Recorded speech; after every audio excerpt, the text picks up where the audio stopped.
अस्सलामुअलैकुम LHV second year student. आज हमारा ग्रुप बी चैप्टर नंबर 2 और लेक्चर नंबर 2 है।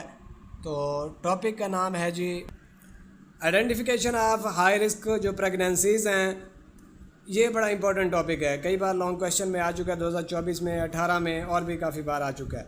तो इसको हम डिस्कस करते हैं कि जो हाई रिस्क प्रेगनेंसीज़ होती हैं उनकी आइडेंटिफिकेशन कैसे करते हैं। कि pregnancy and child birth are normal process होते हैं most of the pregnancies, and जो डिलीवरीज हैं take place without any problem और कॉम्प्लिकेशन। लेकिन अगर इसके अंदर कॉम्प्लिकेशन आ जाए तो इसे हम हाई रिस्क फैक्टर्स कहते होते हैं। तो pregnancies with high risk factor require special care, उनकी ज़रूरत होती है। रेफ़र की भी सिस्टम सहूलत पड़ सकती है कि हॉस्पिटल में रेफ़र किया जाए। Early detection of this factor is one of the main reason है, अगर आप उसको पहचान लें फॉर एंटीनेटल केयर। तो pregnant women with high risk factor such as given below, जो कि ये वाले बड़े हैं।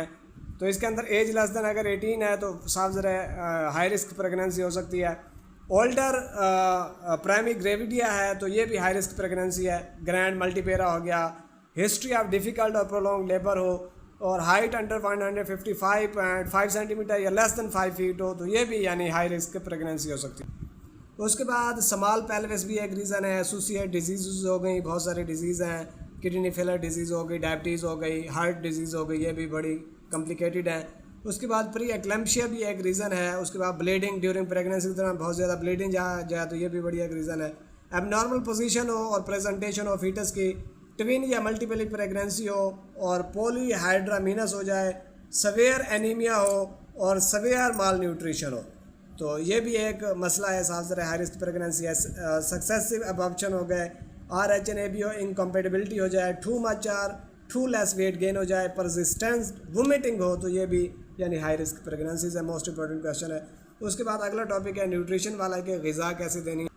तो nutrition plays an important role in the maintaining the health of the women और ड्यूरिंग यानी चाइल्ड जो बेयरिंग पीरियड होता है, न्यूट्रिशन बहुत ज़रूरी होती है। Good nutrition in necessary for the health of जो मदर्स हैं एज वेल एज फॉर जो डेवलपमेंट फीटस की हो रही है, वो उसके लिए बहुत ज़रूरी है। In Pakistan women begin child bearing at very young age में, साजर ये पाकिस्तान के अंदर है। Spend greater part of their reproductive life, उनका ज़्यादा हिस्सा रिप्रोडक्टिव लाइफ में गुजरता है, आइदर प्रेगनेंट या फिर लैक्टेशन में। Too many pregnancy too close together give very little chance to women to regain strength, यानी उसे इतना मौका नहीं मिलता कि अपनी स्ट्रेंथ को और अपनी जो है सेहत का ख्याल कर रखे। ऑफन वुमेन आर एनीमिक हो जाती हैं, एनीमिया की यानी उनके ब्लड की कमी हो जाती है, RBC की, और यानी एनीमिया हो जाता है। एंड या फिर खुराक की कमी होती है, ग़िज़ा की कमी before pregnancy status, hence they are not able to cope with the